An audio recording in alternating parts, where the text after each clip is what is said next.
What is a zero-day vulnerability? A zero-day vulnerability is a security flaw in software or hardware that is unknown to the vendor or has no patch available at. So ఈ zero day vulnerability ఏంటంటే ఒక type of security ఫ్లా సాఫ్ట్వేర్లో కానీ హార్డ్వేర్లో కానీ ఉంటుంది. But కాకపోతే ఏంటంటే ఎవరైతే వెండర్ ఉన్నారో ఆ వెండర్కి ఈ పర్టికులర్ వల్నరబిలిటీ ఉందని తెలియదు.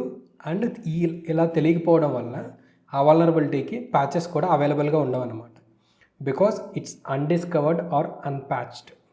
సో ఉందని తెలియదు, ప్యాచెస్ కూడా అవైలబుల్గా లేవు, ప్యాచెస్ అప్లై చేయలేదు.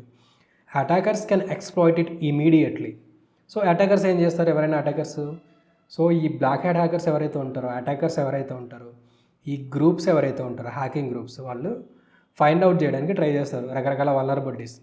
ఒకవేళ ఈ వెండర్ ఎవరైతే ఉంటారో ఆ సాఫ్ట్వేర్కి సంబంధించి కానీ హార్డ్వేర్కి సంబంధించి కానీ ఆ కోడింగ్లో కానీ లేకపోతే అప్లికేషన్లో కానీ సర్వీస్లో కానీ ఏదో ఒక చోట వల్నరబిలిటీ ఉన్నదాన్ని వీళ్ళు ఫైండ్ అవుట్ చేస్తే ఏం చేస్తారంటే వాటికి ఎలాగూ ప్యాచెస్ అనేవి అవైలబుల్గా ఉండవు కాబట్టి ఇమ్మీడియట్గా ఎక్స్ప్లాయిట్ చేస్తారు.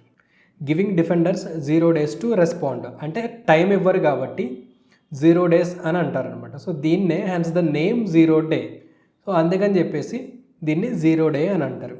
సో రకరకాల వెండర్స్ ఉంటారు. ఫర్ ఎగ్జాంపుల్ మైక్రోసాఫ్ట్ కానీ సిస్కో కానీ, సో వాళ్ళు ప్రొవైడ్ చేసేది సాఫ్ట్వేర్ అయి ఉండొచ్చు, హార్డ్వేర్ అయి ఉండొచ్చు. ఆ హార్డ్వేర్లో రకరకాల వల్నరబిలిటీస్ ఉండొచ్చు, అందులో ఉండే కోడింగ్లో. సాఫ్ట్వేర్లో ఉండొచ్చు, లేదంటే ఏదైనా అప్లికేషన్లో కానీ సర్వీసెస్లో కానీ ఉండొచ్చు అనమాట. సో వాళ్ళకి తెలియదు కాబట్టి ప్యాచెస్ అప్లై చేయరు కాబట్టి ఈ అటాకర్స్ అనే వాళ్ళు దాన్ని ఎక్స్ప్లాయిట్ చేయడానికి పాసిబిలిటీస్ ఎక్కువ ఉంటాయి. సో టైం ఉండదు కాబట్టి దీన్ని 0 day అని అంటారు.